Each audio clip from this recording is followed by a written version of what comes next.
On a le plaisir et le privilège de recevoir pour la je ne sais pas combien de fois le professeur Magnard.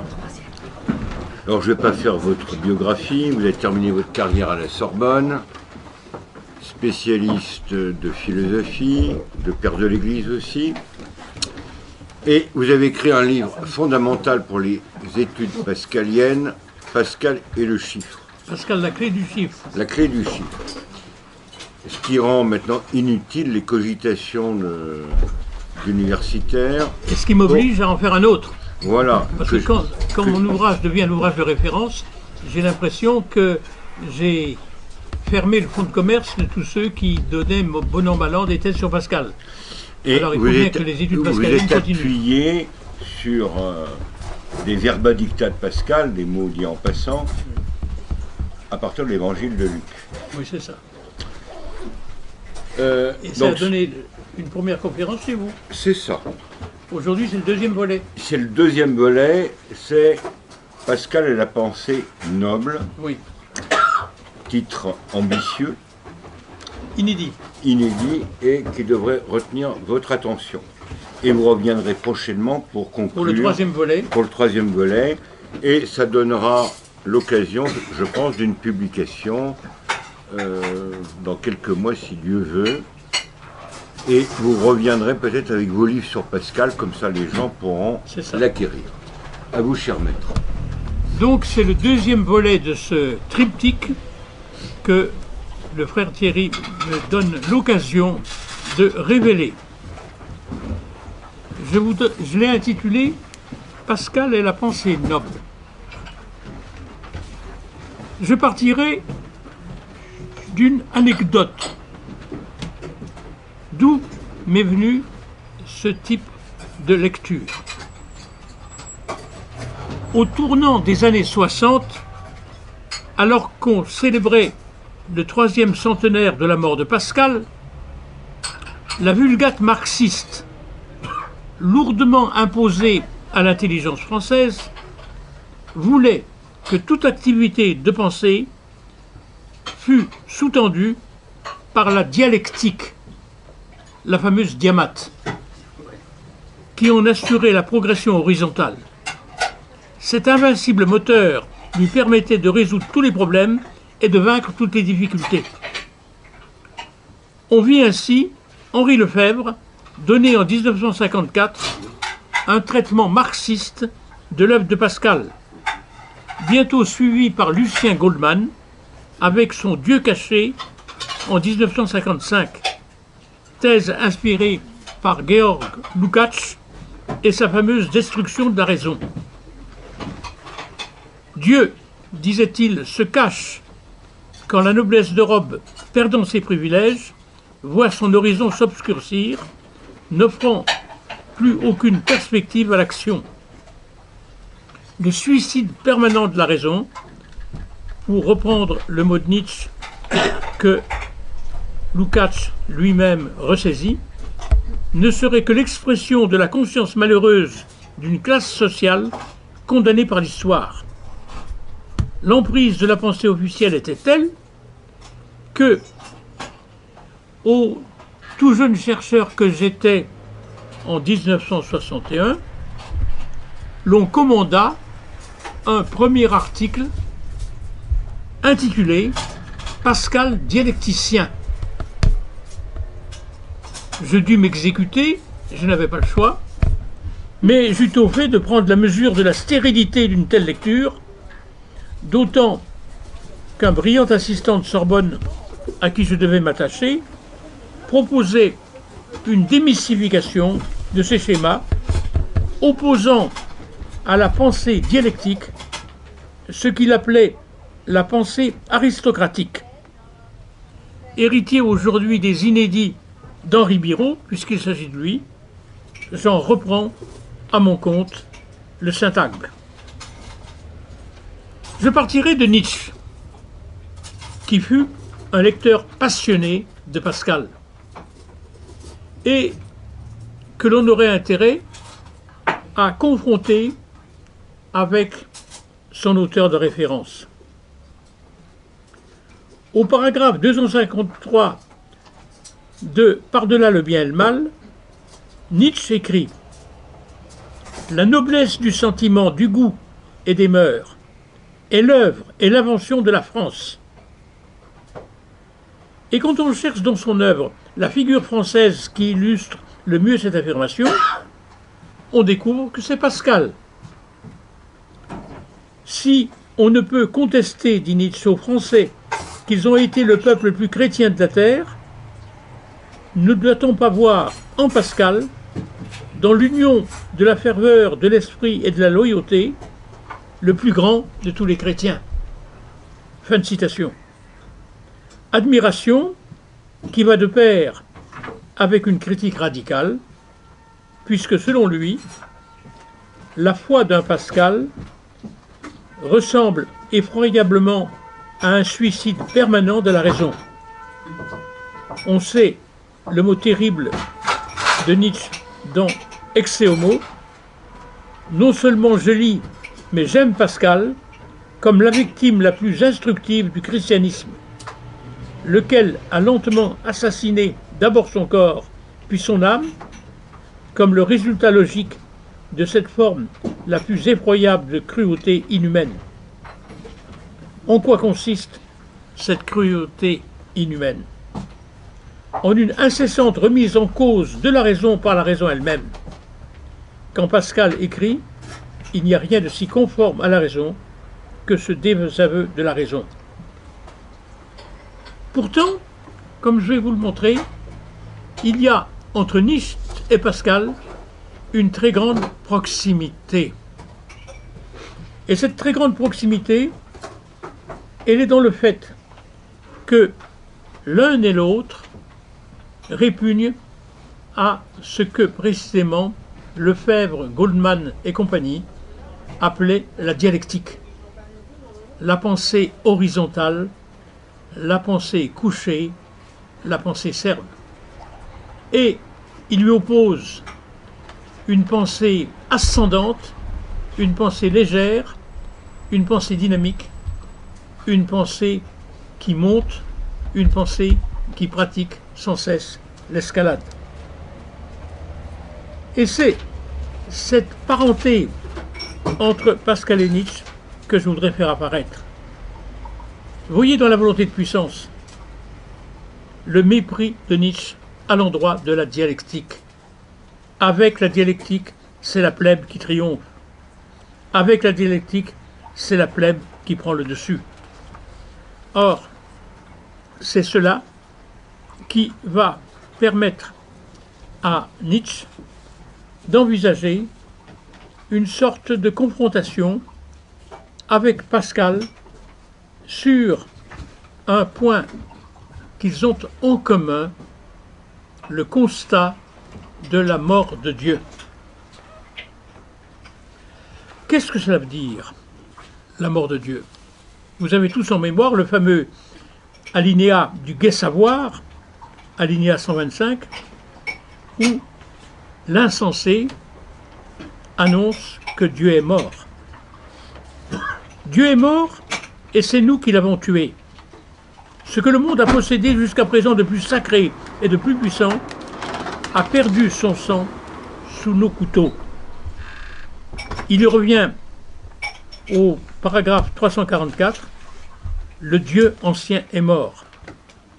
Ce qui nous met, dit-il, dans l'attente et le pressentiment de quelque aurore qui fera bien paraître de nouveaux dieux. Or, Nietzsche prétend qu'il doit cette inspiration à Pascal lui-même. Vous me direz, comment Pascal aurait-il annoncé en plein XVIIe siècle la mort de Dieu, alors que l'on vit dans une société parfaitement christianisée? Eh bien si, quand on y regarde de près, Pascal nous prépare à ce thème. Au fragment 343 des Pensées, quand il dit « le grand Pan est mort », citant Plutarque et le fameux épisode du navigateur qui aurait, au large de l'Hellespont, entendu une voix mystérieuse lui révélant cette mort. Et qu'est-ce que cela veut dire chez Pascal dans le contexte où se trouve repris cette formule? Le grand pan, c'est la nature enchantée, expressive du divin. C'est la terre maternelle, c'est le ciel providentiel. C'est, en quelque sorte, un Dieu sans cesse, à notre écoute et à notre service. Or, il est bien évident que ce type de Dieu est de plus en plus malmené par Pascal, qui considère l'homme comme perdu, abandonné, comme si il n'avait plus sa place dans la nature, comme si il n'avait plus son site dans l'univers, comme si une alliance entre Dieu et ses créatures avait été révoquée. C'est une constante de toute la première partie des pensées que de montrer cette fin d'une sorte de contrat entre Dieu et sa création. Le silence éternel de ces espaces infinis m'effraie. L'homme égaré en cet univers infini, celui de la nouvelle cosmologie bien sûr, a son lieu nulle part. Je cite, « En voyant l'aveuglement et la misère de l'homme, en regardant tout l'univers muet, et l'homme sans lumière, abandonné à lui-même, et comme égaré dans ce recoin de l'univers, j'entre en effroi. » C'est une constante des pensées que de signifier cette déréliction, cette sorte d'abandon d'un homme qui n'a plus sa place nulle part, et surtout qui n'éprouve plus cette sécurité, cette tranquillité, cette assurance, comme si une providence était toujours là pour l'aider. Au fond, l'homme n'est plus materné par son lieu naturel. Il n'est plus de nature pour le sécuriser. On est loin, en effet, de cet univers médiéval que pouvait célébrer une Hildegarde de Bingen et qui nous montrait comment l'homme était en quelque sorte sécurisé par tout ce qui pouvait l'entourer et assuré d'une perpétuelle aide divine. L'enchantement du monde avec la cosmologie galiléo-cartésienne a pris fin.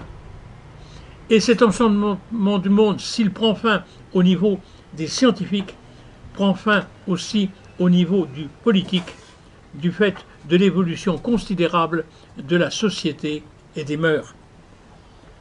Au fond, c'est cet enchantement du monde qui a fait place à un total désenchantement, et c'est cela que l'on appelle la mort de Dieu. Mais comment Pascal le vit-il? Comme un silence de Dieu.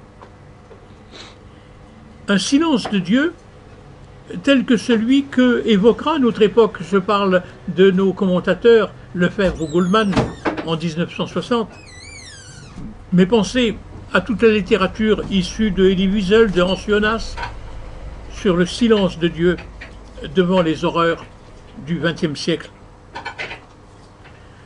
Or, à regarder de près chez Pascal, il y a un leitmotiv qui ne cesse de revenir. C'est celui du Dieu qui se cache. Selon le mot d'Isaïe 45:15, « Vere tu es Deus absconditus ». Vraiment, tu es un Dieu caché. Texte cité 3 fois dans les pensées, tandis que le syntagme « Dieu caché » revient une 12aine de fois sous la plume de Pascal.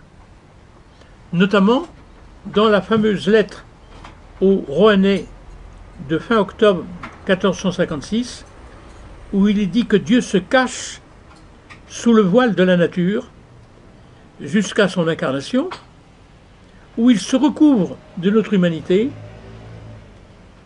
sous les espèces enfin de l'Eucharistie. C'est le thème du voile. Dieu n'apparaît que voilé, dissimulé.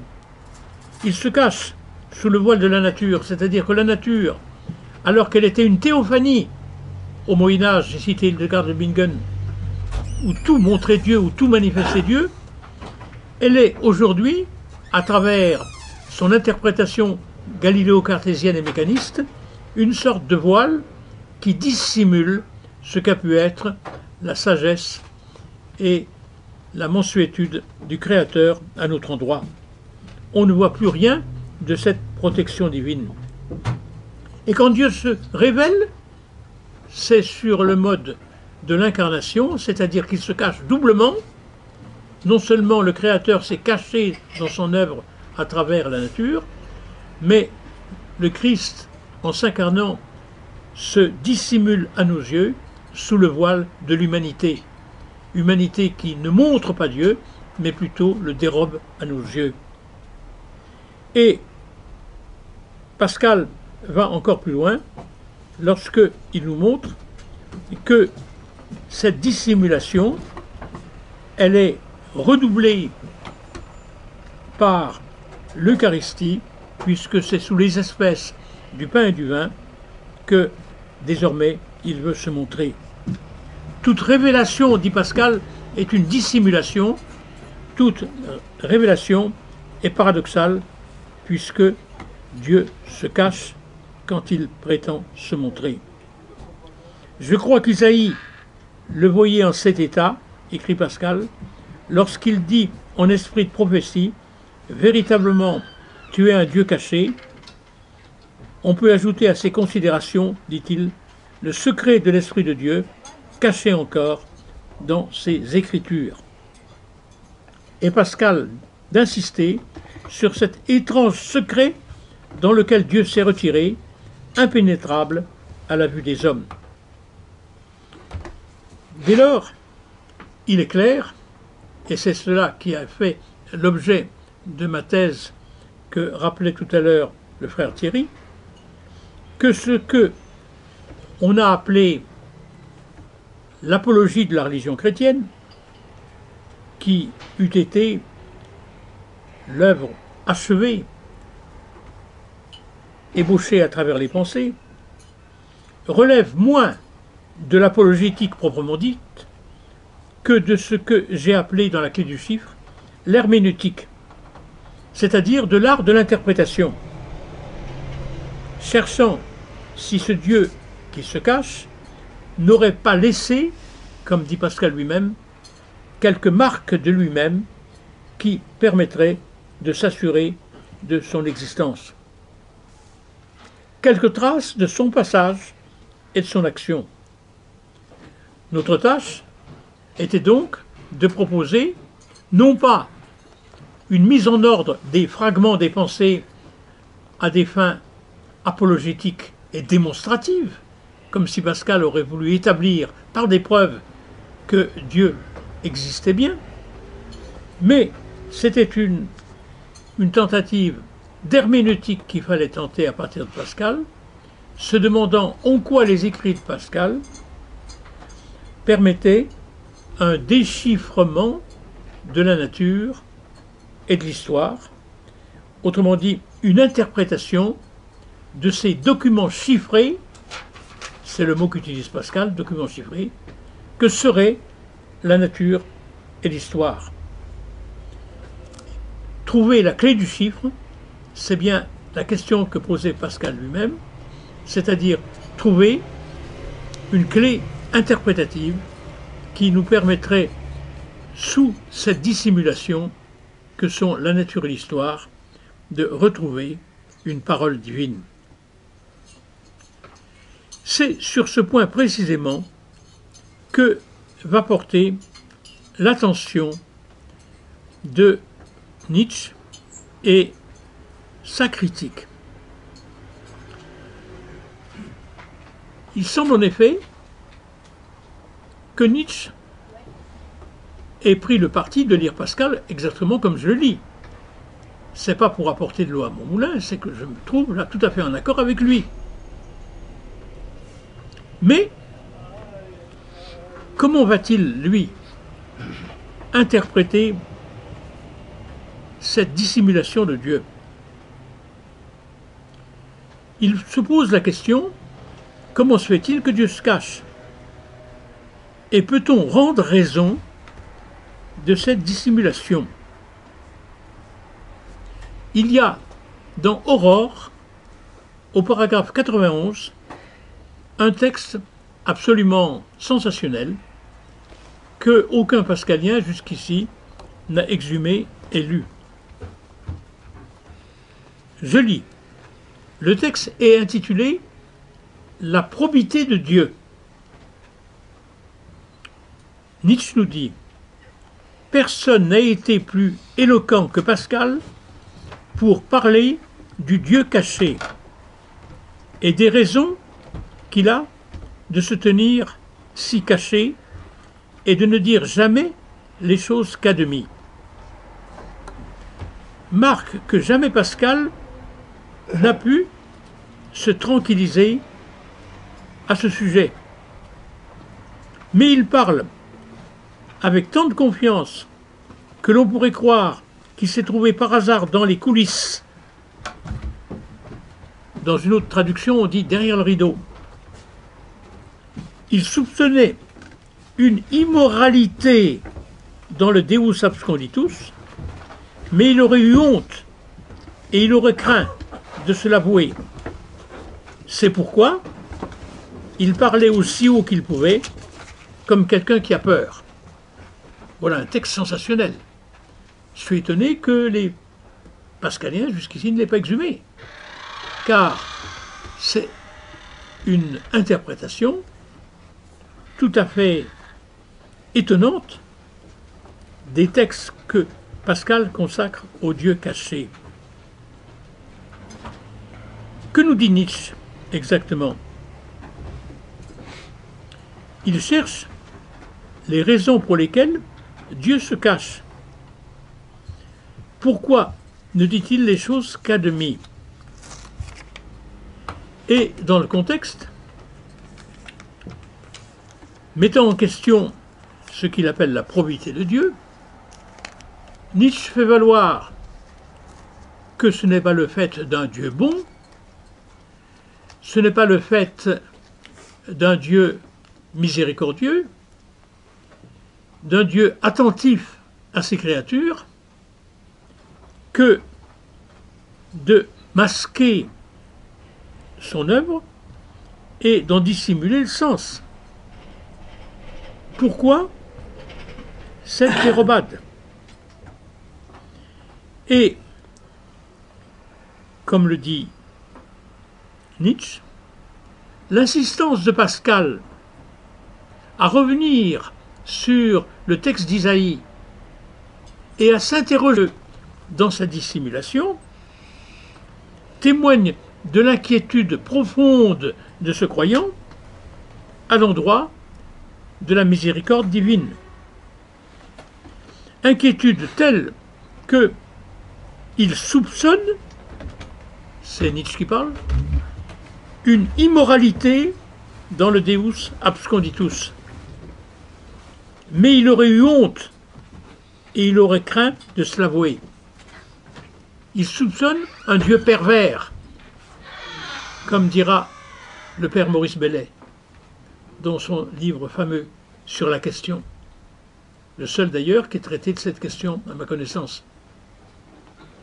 Il soupçonne un Dieu méchant, un Dieu immoral, un Dieu pervers, puisque ce Dieu va à l'encontre des principes même qui sont les siens, en se cachant et se dissimulant, et en laissant l'humanité incertaine quant à ce qu'elle a à faire et à vivre.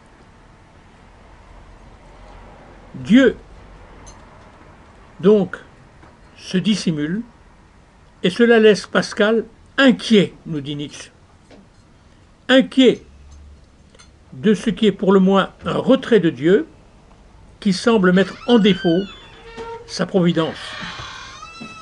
Fallait-il qu'il fût dans les coulisses du théâtre du monde pour en saisir la secrète économie, du moins quand il en parle, dit Nietzsche avec ironie, il se croit obligé de hausser le ton pour dissimuler son inquiétude. Il y a énormément d'ironie, évidemment, vous le voyez, dans la présentation nietzschéenne, mais il y a une certaine manière d'appréhender l'inquiétude réelle de Pascal à travers toutes ces répétitions du Dieu caché. C'est rien moins en effet que la probité de Dieu que Nietzsche met en question. Et Nietzsche écrit « Un Dieu qui est omniscient et omnipotent et qui ne veillerait même pas à ce que ses intentions fussent comprises par sa création, serait-il encore un Dieu de bonté ?» Le thème sera repris de nos jours, je le disais, par Maurice Bellet, un prêtre bien connu par ses essais spirituels et notamment par son livre intitulé « Le Dieu pervers », où notre théologien explique que la foi n'est pas encore la foi tant qu'elle n'a pas consenti à l'épreuve de ce paradoxe. Croire en Dieu, quand bien même il n'aurait plus les apparences de Dieu, quand bien même il se cacherait, voilà ce que Dieu demande de notre foi. Autrement dit, Maurice Bellet fait de cette dissimulation l'épreuve même imposée par Dieu au véritable croyant, qui ne sera ce croyant véritable que s'il surmonte cette tentation de ne point croire. Tant qu'elle n'est point passée par l'épreuve de ce scandale, la foi, nous dit Maurice Bellet, n'est pas la foi. Il faut croire dans l'abandon de toute sécurité et de toute certitude. Et là, Maurice Bellet retrouve, sans le citer, l'inspiration propre de Pascal. Toute chose, dit en effet Pascal, couvre quelques mystères. Toutes choses sont des voiles qui couvrent Dieu. Les chrétiens doivent le reconnaître en tout. Les chrétiens doivent le reconnaître en tout, même dans cette cécité qui leur est imposée, même dans cet aveuglement qui est ce surcroît d'épreuves auquel Dieu a voulu soumettre notre manque de foi. La foi ne serait pas la foi si elle n'était soumise à cette épreuve. Et c'est là, précisément, la distinction entre Nietzsche et Pascal. Pascal a la foi assez grande pour surmonter cette épreuve. Nietzsche y succombe au premier pas. Et au fond, ceux qui n'arrivent pas à faire, en quelque sorte, la conciliation entre ces deux œuvres, c'est ceux qui n'ont pas assez de foi pour précisément comprendre la suprême épreuve que Dieu nous impose en se dissimulant. Dieu cache sa miséricorde sous le voile de l'épreuve qu'il nous impose. Mais pourquoi ce retrait de Dieu? Je l'ai dit, pour mettre à l'épreuve notre foi. Croirons-nous encore en un Dieu aussi déconcertant? Mais pourquoi cette ruse de Dieu, cette étrange stratégie? Dieu n'a voulu se cacher que parce que l'homme a voulu le péché. Parce que l'homme a voulu se retirer de Dieu, il a bien fallu, et c'est l'argumentation de Pascal, que Dieu veuille se retirer de l'homme. Cette dissimulation de Dieu est donc très juste et tout à fait proportionnée à notre propre retrait. Le Dieu caché n'est pas un Dieu absent qui se serait enfui du monde, mais un Dieu présent qui demeure parmi nous, qui reste avec nous bien qu'il se soit retiré en lui-même du fait de notre péché. Alors, on ne le voit plus, du moins si l'on n'est pas assez pur pour cela. Et c'est Pascal qui dit encore, « Il est juste qu'un Dieu si pur ne se révèle qu'à ceux dont le cœur est purifié. » Pourquoi nous ferait-il l'économie d'une telle purification? Comme il ne peut se révéler qu'au cœur pur, il est évident qu'il se doit de se dissimuler. Le voile ne sera levé qu'en certaines occasions et pour certaines personnes, ce qui suppose une élection, on dira même une prédestination. Dieu se révèle à qui bon lui semble. Mais alors, comment Dieu se révèle-t-il? Sous le voile de la nature, sous celui de l'histoire, sous celui de l'écriture, mais aussi dans la fulguration du miracle. Les miracles dissimulent la doctrine, dit Pascal, et la doctrine discerne les miracles. L'un n'est pas sans l'autre. Les pharisiens jugent des miracles du Christ par leur doctrine et prétendent alors en invalider la preuve. Or, si le miracle a tant d'autorité chez Pascal, c'est parce que Port-Royal a été gratifié, vous le savez, d'un miracle particulièrement marquant. Le 24 mars 1656, en pleine polémique des provinciales, puisqu'on en est à la 5e qui vient de paraître, la 6e est déjà sous presse, la propre nièce et filleule de Pascal, la petite Marguerite Perrier, qui souffrait depuis 3 ans et demi d'une fistule lacrymale qui déformait complètement son visage et l'empêchait de voir, va être en un instant guérie par l'attouchement d'une relique de la Sainte Épine.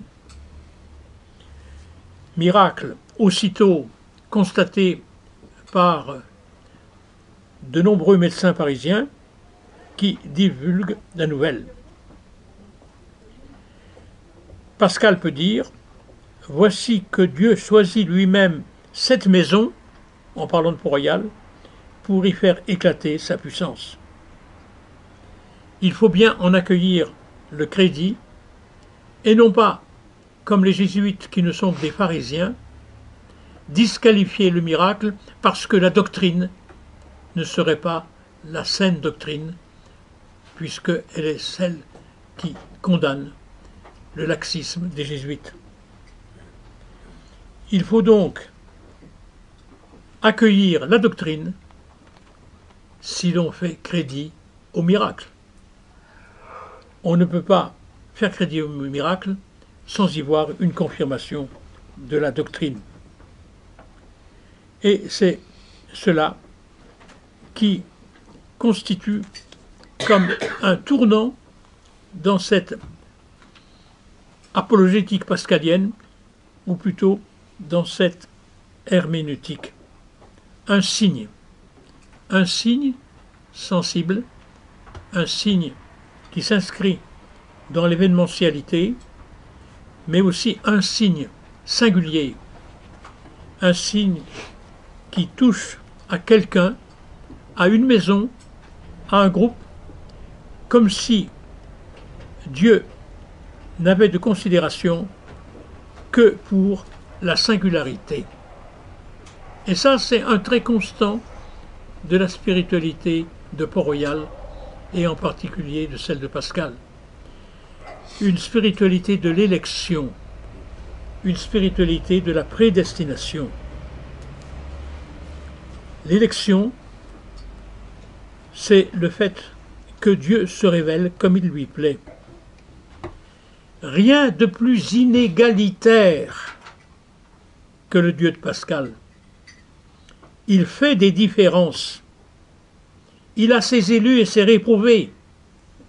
Que de fois on l'a avancé pour en faire une faiblesse de la pensée de Pascal. Mais c'est un Dieu qui singularise, c'est un Dieu qui distingue. Ce sens de la distinction incombant à ce que Pascal appelle l'esprit de finesse, qu'il faut savoir développer. À mesure qu'on n'a plus d'esprit, écrit Pascal, on trouve plus d'hommes originaux. Et avec une désinvolture qui annonce déjà Nietzsche, les gens du commun ne trouvent pas de différence entre les hommes. Ils uniformisent, ils généralisent, ils ne pensent que selon l'universel. Alors que l'esprit de finesse, c'est le sens du discernement. Il n'égalise pas, n'universalise pas, mais discerne les singularités. De même, il n'est au regard de Dieu que des différences et des singularités. Mais alors, comment peut-on apercevoir les différences et les singularités? Pour distinguer, il faut savoir prendre de la hauteur. C'est l'expression qu'utilise sans cesse Pascal. L'élévation hiérarchise. Elle donne le sens du rang. On trouve là une constante des pensées. La recherche de ce que Pascal y appelle la gradation. Maître mot de l'alias raison des effets. Il s'agit de prendre de la hauteur pour voir le monde s'étager,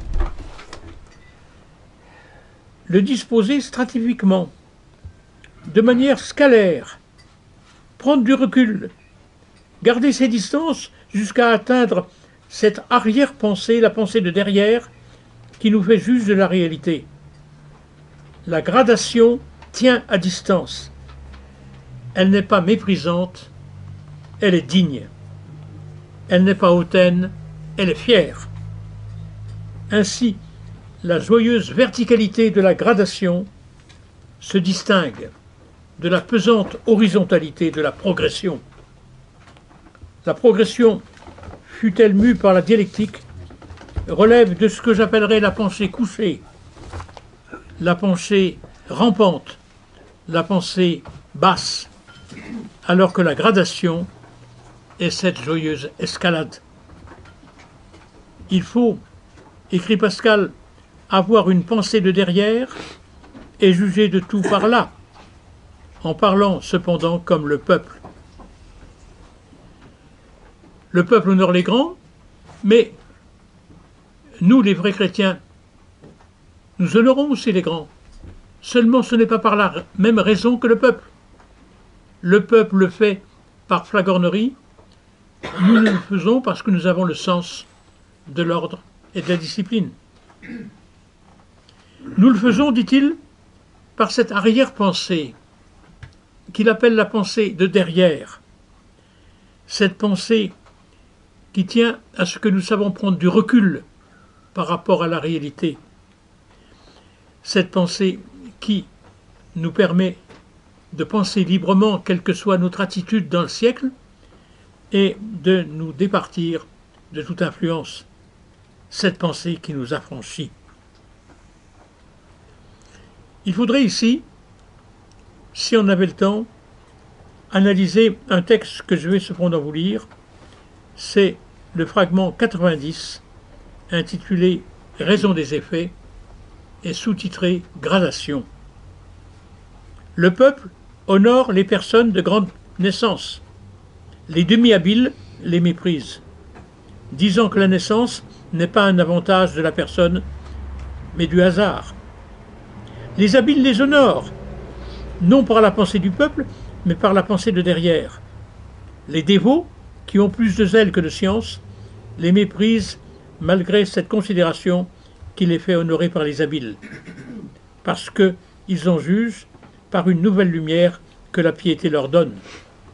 Mais les chrétiens parfaits les honorent par une autre lumière supérieure. Ainsi se vont les opinions, succédant du pour au contre, selon qu'on a de lumière.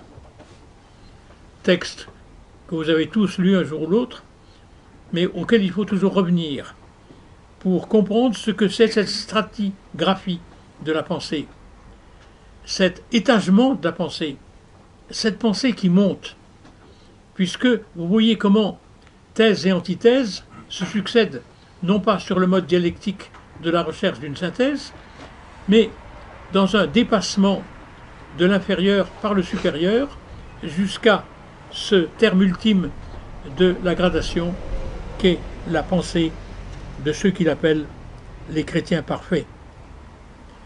Et c'est une série de oui et de non. Le peuple dit oui au grand. Il en accepte l'ordre et la loi. Mais il ne sait pas quelle est la raison qui justifie une telle soumission. Les demi-habiles, qui évidemment sont des contestataires nés, disent non. Et introduisent ici la critique, voire la contestation, voire la révolte. Au-dessus, ceux qu'il appelle les habiles, par souci de leur intérêt, retrouvent une attitude plus cohérente et ils honorent les grands. Mais pour quelles raisons le font-ils? Pour des raisons d'ambition, d'opportunité, pour des raisons de politique. Au-dessus d'eux vont apparaître de nouveaux contestataires que seront les dévots, qui, ayant développé un certain sens chrétien, se rendent compte que l'ordre du monde n'est pas si adorable que cela. Et ils sont aussi dans la négation. Mais au-dessus des dévots, il y a les chrétiens parfaits, qui savent que Dieu a voulu cet ordre pour notre sanctification, et qui retrouvent une sagesse politique qui les amène à respecter l'ordre social. Donc vous voyez une succession de oui et de non. Oui, non, oui, non, oui, non. Oui.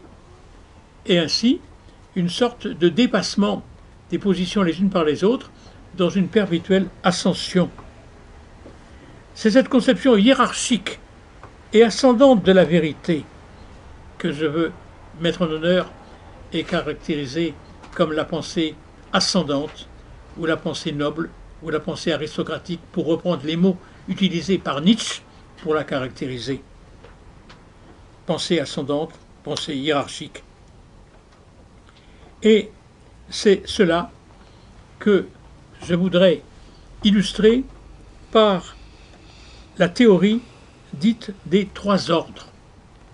Pascal, en effet, va tenter d'inscrire, si je puis dire, dans la réalité cette démarche ascendante en la justifiant par ce qu'il faut appeler une ontologie scalaire, une spiritualité par degrés, une conception hiérarchique de la société.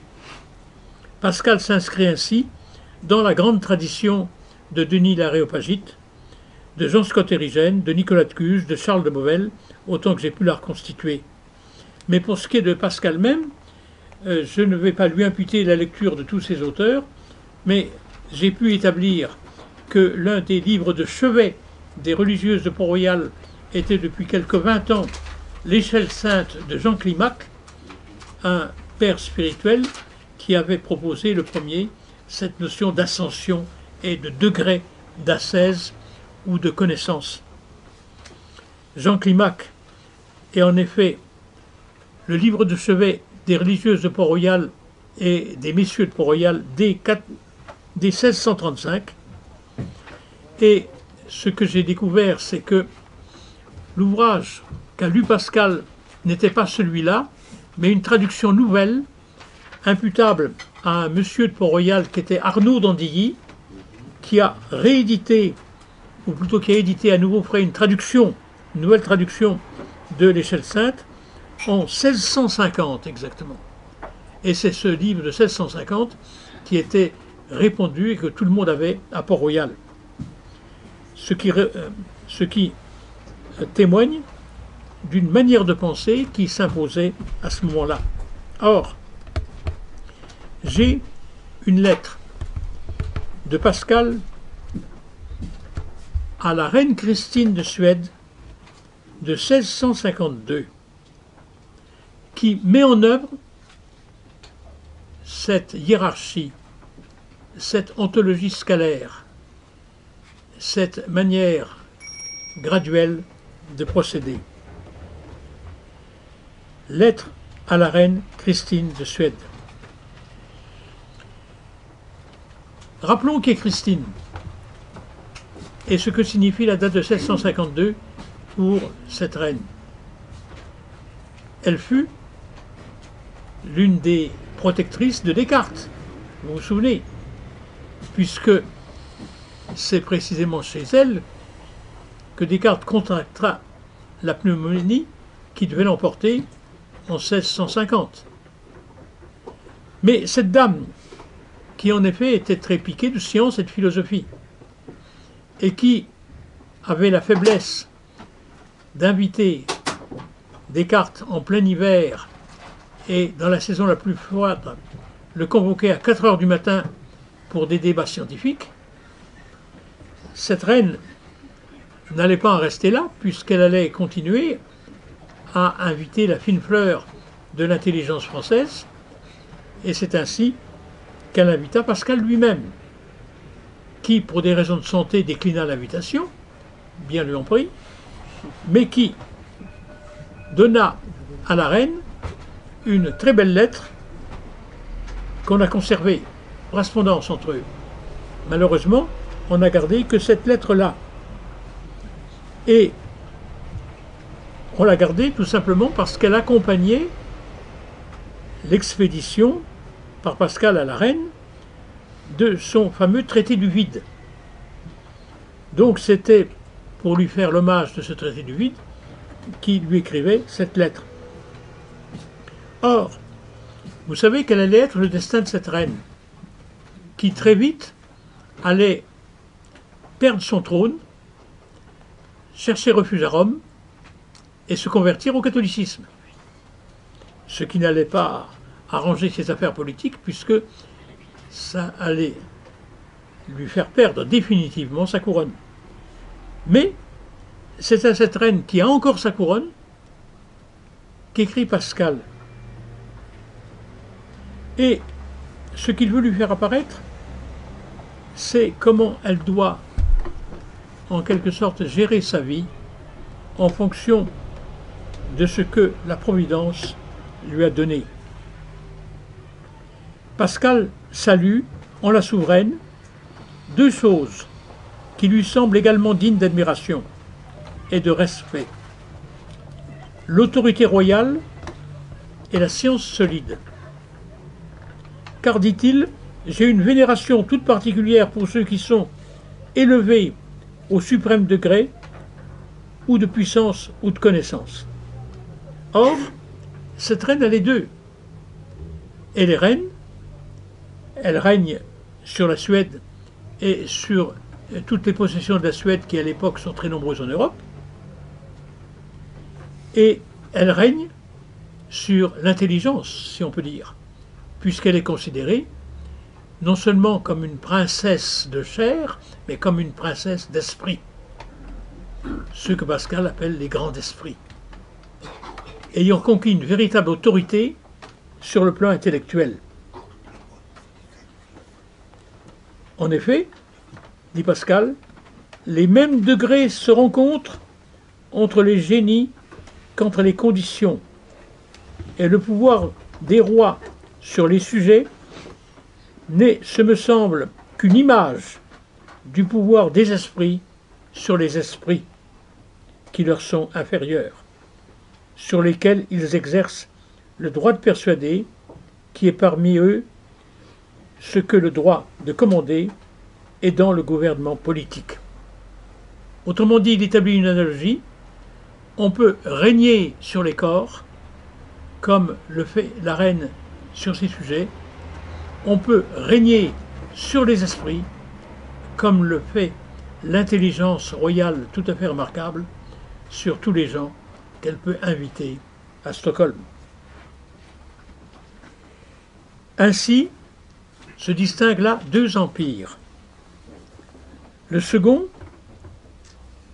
me paraît d'un ordre d'autant plus élevé que les esprits sont d'un ordre plus élevé que les corps, et d'autant plus équitable qu'il ne peut être départi et conservé que par le mérite, poursuit Pascal, au lieu que l'autre peut l'être par la naissance et par la fortune. Le mérite fait la prééminence des esprits, la condition fait la prééminence des corps.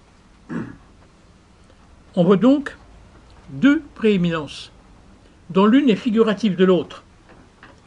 Régner par l'autorité sur les corps, c'est le fait de la souveraine. Régner par la persuasion sur les esprits, c'est le fait de cette dame de très grande science. Et Pascal alors de s'exclamer « Régnez donc, incomparable princesse, d'une manière toute nouvelle, que votre génie vous assujettisse tout ce qui n'est pas soumis à vos armes. Régnez par le droit de la naissance sur tant de triomphantes nations, mais régnez toujours par la force de votre mérite sur toute l'étendue de la terre. Si sa naissance lui a donné pouvoir sur les corps, son mérite, car ça ne tient qu'à son intelligence propre, qu'elle a su développer, lui donne autorité sur les esprits. La condition et le mérite font deux empires analogues. Ils sont l'apanage de l'homme bien né. Il n'est d'autre noblesse que celle de la naissance et du sang, répète Pascal. Noble est celui qui par chance et par fortune est librement venu, dirais-je, et non pas devenu, et non point parvenu. Voilà un texte tout à fait remarquable, qui n'est pas souvent commenté, et qui pourrait avoir un prolongement quand on sait ce que sera le destin de la reine Christine.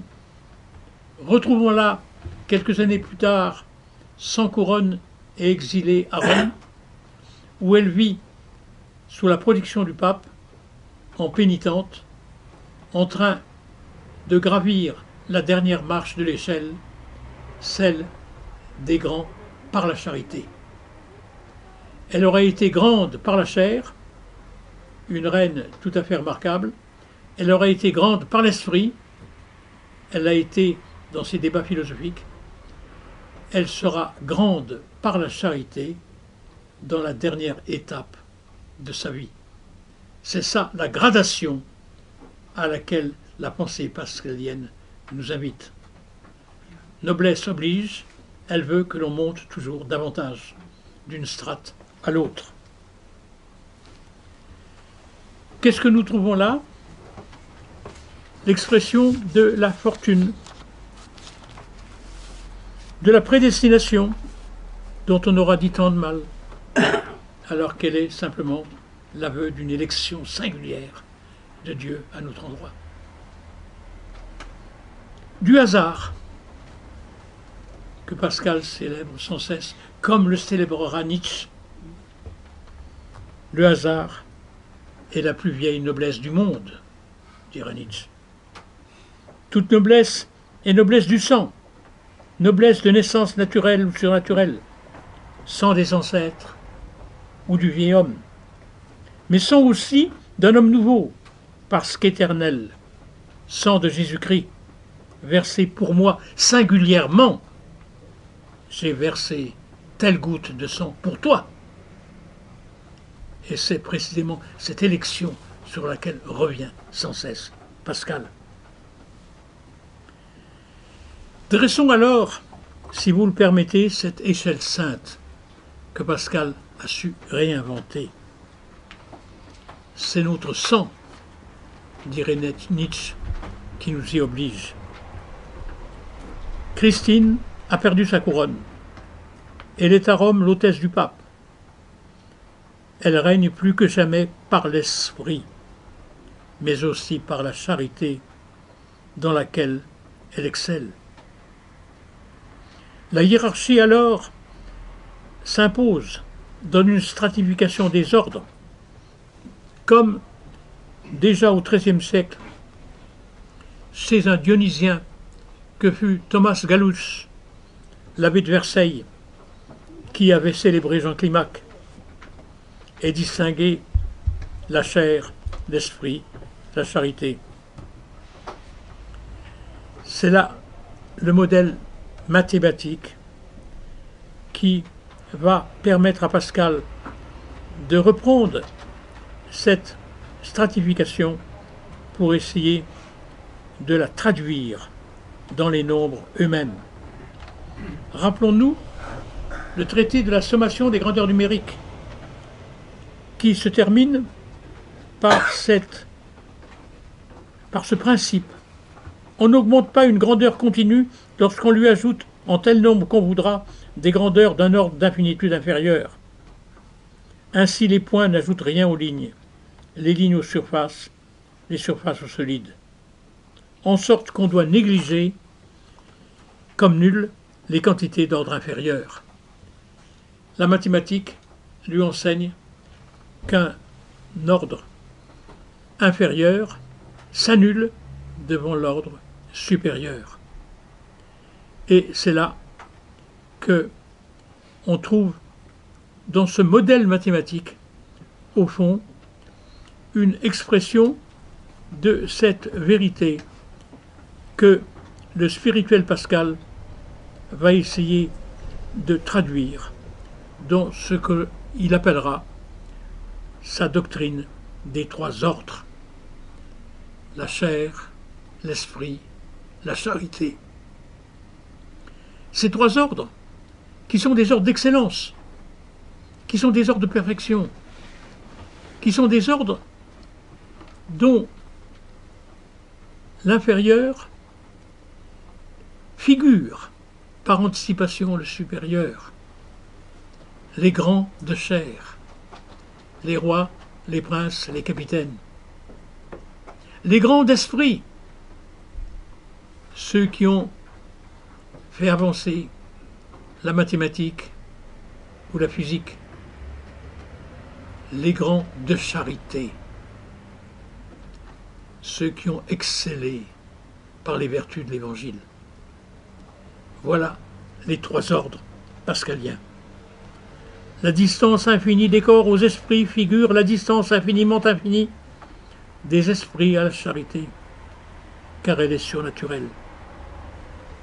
Les grandeurs de chair, les grandeurs d'esprit, les grandeurs de charité scandent cette gradation. L'ordre inférieur est expressif et figuratif de l'ordre supérieur, il y prépare. Encore faut-il faire le saut. Je ne résiste pas à l'envie de lire ce fragment précisément de ce texte sur les trois ordres. Tous les corps, le firmament, les étoiles, la terre et les royaumes ne valent pas le moindre esprit, car il connaît tout cela, et soi, et les corps rien. Tous les corps ensemble et tous les esprits ensemble et toute leur production ne valent pas le moindre mouvement de charité, car cela est d'un ordre infiniment plus élevé. De tous les corps ensemble, on ne saurait en faire réussir une petite pensée. Cela est impossible et d'un autre ordre. De tous les corps et esprits, on en saurait tirer un mouvement de vraie charité. Cela est impossible et d'un autre ordre, surnaturel. Voilà cette pensée ascendante, cette pensée hiérarchique, cette pensée des trois ordres. Gradation, renversement du pour au contre, les trois ordres sont les trois opérateurs d'une pensée hiérarchique aux antipodes de la pensée dialectique. Elle n'a pas les prétentions alchimiques et transformationnelles de celle-ci. Elle prend ses distances par rapport à ce qu'elle dépasse. et fait des degrés inférieurs autant de marches pour une pensée plus élevée. Elle est, vous en conviendrez, essentiellement affirmative, faisant convenir les vrais chrétiens avec le peuple et avec les habiles,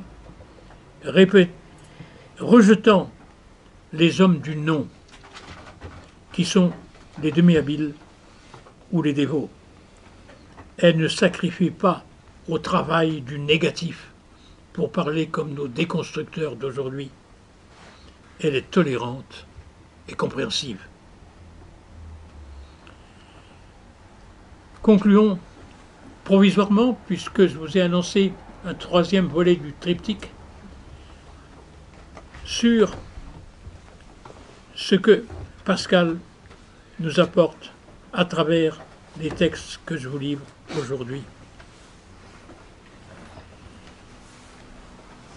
Ce qu'il faut noter, c'est d'abord cette affinité avec Nietzsche, qui a été pour moi, depuis des années, le révélateur de ces textes de Pascal, qui avaient été, à mon sens, toujours malmenés par les commentateurs. Parce qu'on n'avait pas voulu voir en quoi cette pensée ascendante, cette pensée hiérarchique, cette pensée scalaire s'inscrivait en faux contre toutes les tentations de dialectisation du discours. Il fallait le montrer et il fallait le dire. Pourquoi a-t-il fallu que ce fût un non-croyant, plus que cela, un détracteur du christianisme, plus que cela, un praticien du blasphème, comme Nietzsche, qui nous délivrera la juste lecture de Pascal?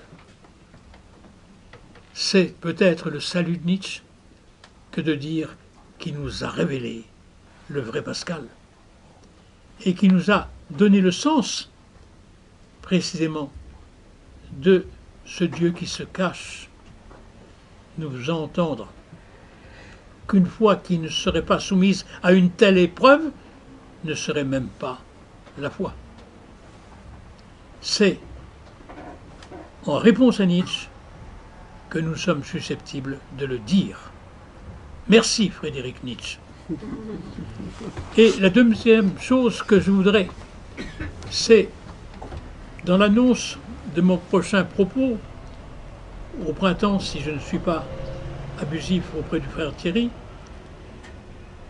de vous montrer comment cette démarche ascendante, cette pensée hiérarchique,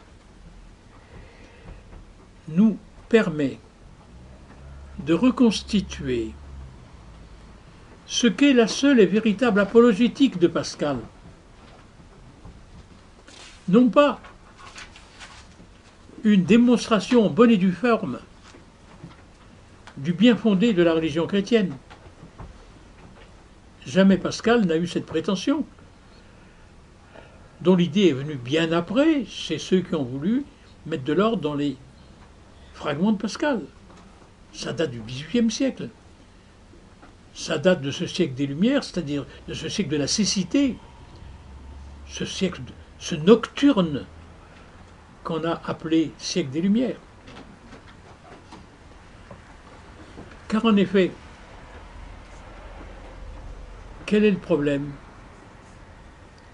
Et en quoi Pascal renouvelle-t-elle notre apologétique? En ce que, en son siècle, il est le seul à avoir épousé, si je puis dire, la cause du libertin. Il est le seul à avoir vécu en sympathie assez profonde avec le libertin pour en partager les angoisses, nous révélant